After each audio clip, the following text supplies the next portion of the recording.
अध्याय 13। धुडुम। इतवार की दोपहर जैस्पर समूचे वुडफोर्ड में उस काली सफेद बिल्ली को खोजने के लिए गश्त लगाता रहा जो उस रहस्यमय खरीदार के सिर पर बैठी हुई थी। लगभग फौरन ही वह उसे मिल गई।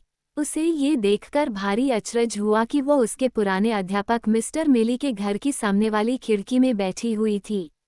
वो ममारा, क्या ये संभव था कि वही हैवफोर्ड स्नफली के देवदूत का नया स्वामी था? बुढ़ा जेली वेली मेली। वह दुबककर खिड़की के पास गया ताकि बिल्ली पर और नज़दीक से नज़र डाल सके। हाँ, इस बारे में शक की कोई गुंजाइश नहीं थी। वह काली थी, छाती और पंजे सफ़ेद और नाक पर सफ़ेद धब्बा। ये निश्चय ही वही बिल्ली थी जिसे उसने नीलामी में देखा था। ठीक उसी समय उसने किसी को मकान के सामने वाले दरवाजे से बाहर आते सुना। उसके पुराने अध्यापक ने जैस्पर को इस बात के लिए कभी पूरी तरह माफ़ नहीं किया था कि उसने उनकी मेज़ के दराज में मेढक और कोट की जेब में चूहे रख दिए थे और हज़ारों दूसरी घटिया हरकतें की थीं। इस दिन तक बुढ़ू जेली बेली मास्टर मेली जैस्पर को देखते ही चिल्लाते थे, ओए छोकरे, इधर आ, और छड़ी हिलाते हुए उसे सड़क पर दौड़ा लिया करते थे। और इसलिए जैसे ही जैस्पर ने सामने का दरवाज़ा खुलते सुना, वह फुर्ती से लपककर मकान की ओट में हो गया और फिर सड़क पर सरपट निकल भागा। वह चॉकलेट की दुकान के सामने पहुंचकर सांस लेने के लिए रुका, मगर नहीं, ये तो नामुमकिन था। वहां सीढ़ी पर एक और बिल्ली बैठी हुई थी और यह भी काली थी और इसका भी सीना और पंजे सफ़ेद थे और नाक पर सफ़ेद धव्या था। वह हूबहू नीलामी चाली बिल्ली और मिस्टर मेली के घर की खिड़की में बैठी बिल्ली सरीखी लग रही थी। जैस्पर ने नज़दीक से देखने के लिए उसे उठा लिया। उसके एक पंजे का मोज़ा दूसरे से लंबा था। क्या नीलामी वाली बिल्ली के दोनों पंजों की सफ़ेदी एक सी लंबी थी? जैस्पर याद नहीं कर पा रहा था। इसके सीने की सफ़ेदी पेट तक सीधी चली गई थी। शायद उस दूसरी बिल्ली के सीने की सफ़ेदी कुछ कम थी। जैस्पर पक्के तौर पर कुछ नहीं कह सकता था। अब वह बिल्ली की आंखों में आंखें डाले हुए था, जो ठंडेपन से उसे घूर रही थी। क्या कोई देवदूत तुम्हारे घर में रहने आया है? जैस्पर फुसफुसाया। जवाया में बिल्ली ने झपट्टा मारा और अपने पंजे से उसके गाल को ऊपर से नीचे तक खरोंच दिया। उफ़, मार डाला, नन्ही चुड़ैल कहीं की। उसने बिल्ली को जमीन पर गिर जाने दिया और वह दुबक कर दफा हो गई। जैसे ही जैस्पर मुड़ा, एक तीसरी बिल्ली ने तीर की तरह सड़क पार की ओर कूदकर दीवार पर चढ़ गई। वह भी काली थी, सफ़ेद सीने और पंजों और नाक पर सफ़ेद धब्बे वाली। जैसे ही जैस्पर ने उसे देखा, वह फूट फूट कर रोने लगा। दीवार पर बैठी यह बिल्ली सचमुच डैंडेलियन थी, मगर जैस्पर के पास ये जानने का कोई रास्ता नहीं था। वे सब की सब इतनी एक सी लगती थीं कि उन्हें अलग अलग पहचानने की बिल्कुल कोई तरकीब नहीं थी। उसने हैरत से सोचा कि कहीं वे जानबूझकर तो ऐसा नहीं कर रहीं। जैस्पर को कभी बिल्लियां अच्छी नहीं लगी थीं। क्रोध से पैर घसीटकर चलते हुए उसने हाथ खड़े कर दिए और घर चला गया। उस रात जैस्पर के सपनों में सिक्के या नोट या सोना नहीं था, थी सिर्फ बिल्लियां, हजारों हजार काली बिल्लियां। हर बिल्ली दूसरी से बाल बराबर अलग थी और उसके लिए ये जानना असंभव था कि यह कौन सी खास बिल्ली थी जिसे खोजना उसके लिए ज़रूरी था। वे जैस्पर के दिमाग के भीतर घुमड़ती रहीं, अपनी पूंछों के पीछे भागती या खुद को साफ करती, झपकी लेती या घुर-घुर करती। अचानक उनमें से एक सीधे उससे बोली, क्या तुम सचमुच जानना चाहते हो कि हम में से किसको तुमने नीलामी में देखा था? लो फिर, हम तुम्हें ये बता देंगे। फिर एक आवाज़ में उनमें से हर बिल्ली चिल्लाई, वह मैं थी। और हंसते हंसते पागल होकर वे हर तरफ लोटपोट होने लगीं। एक ऊंची चीख मारते हुए जैस्पर नींद से जग गया। चूंकि उसे इतनी खराब नींद आई थी, सोमवार की सुबह भी वह यका थका महसूस कर रहा था और आम दिनों की बनस्वत और भी चिड़चिड़ा था। सबसे खराब बात यह थी कि उस रोज़ उसे काम पर जाना था। जब उसकी कार जंगल से होती हुई कारखाने की तरफ बढ़ी, वह एक बार फिर गहरे अवसाद में डूबे गया था। मिस्टर स्मिथ ने अपने दफ्तर के दरवाजे पर जैस्पर का स्वागत किया। आइए, सीधे काम की बातें कर ली जाएं। क्यों? उन्होंने एक साथ बैठकर ऑर्डर फॉर्म भरना शुरू किया। छोटी बंदूकें, ये आपको कितनी चाहिए?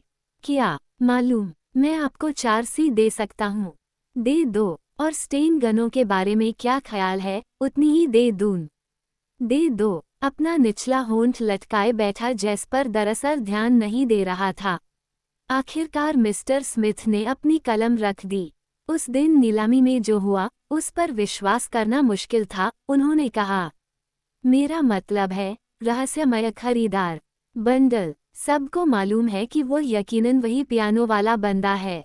जैस्पर कुर्सी से गिरते गिरते बचा।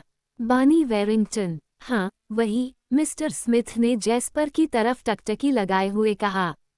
उसके पास एक काली सफ़ेद बिल्ली है।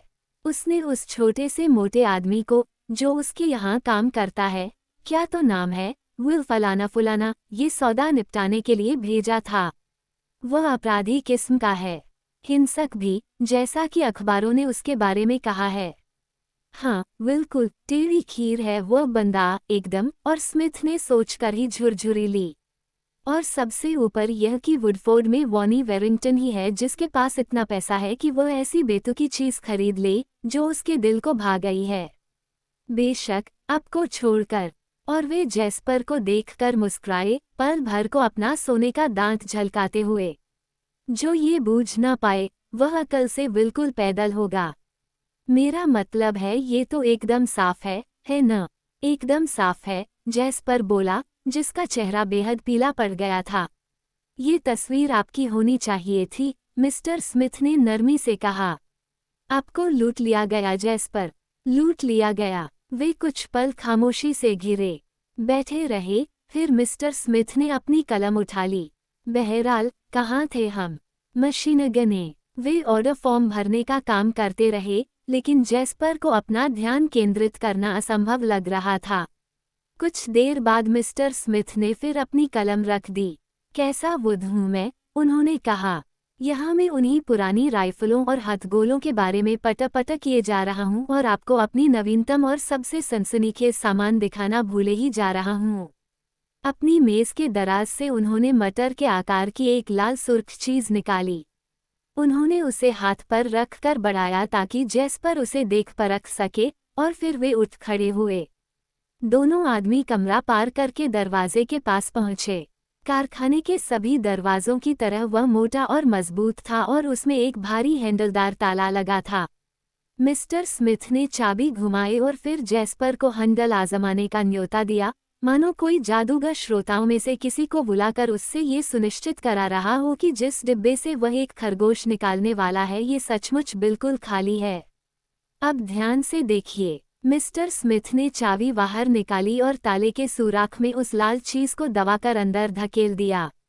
जुरा अच्छी तरह पीछे हटकर खड़े हुए। 5, 4, 3, 2, 1।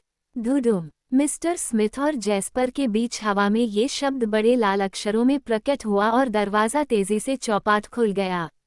और जिस बीच ये सब हो रहा, या कमरे में बिल्कुल खामोशी छाई हुई थी। शब्द ऐसे नजर आ रहा था मानो रंगीन रोशनी का बना हो। कुछ देर तक वह वहां लटका कांपता लरसता रहा, फिर धीरे धीरे फीका पड़ने और भूलने लगा, उस पल की तरह जब कोई आतिशबाजी काले आसमान में मरने लगती है। वादिया है न, हमने वह तरीका ढूंढ निकाला है कि जो चीजें आप सुन पाते हैं, उन्हें ऐसी चीजों में बदल दिया जाए जिन्हें आप देख सकते हैं। जैस्पर के पैरों के पास लाल धूल की ढेरी पड़ी थी। वह इतना चकित था कि कुछ कह नहीं पा रहा था। मिस्टर स्मिथ ने अपना चेहरा नजदीक लाकर आहिस्ता से जोर देते हुए बात की। ले लीजिए, उन्होंने कहा। अगर किसी के पास कोई चीज है जो आप चाहते हैं और पा नहीं सकते, तो बस उसे ले लीजिए। और कोई तरीका नहीं है। उनकी आवाज अब बैठ सी गई थी और जैस्पर को भी मिस्टर स्मिथ का चेहरा अपने चेहरे के इतना नजदीक पाकर डर महसूस होने लगा था। अगर आपको बल से काम लेना पड़े तो भी कोई परवाह नहीं। अगर आपको कोई चीज चाहिए जैस्पर, तो उसे पाने का सिर्फ एक तरीका है, बस उसे ले लो।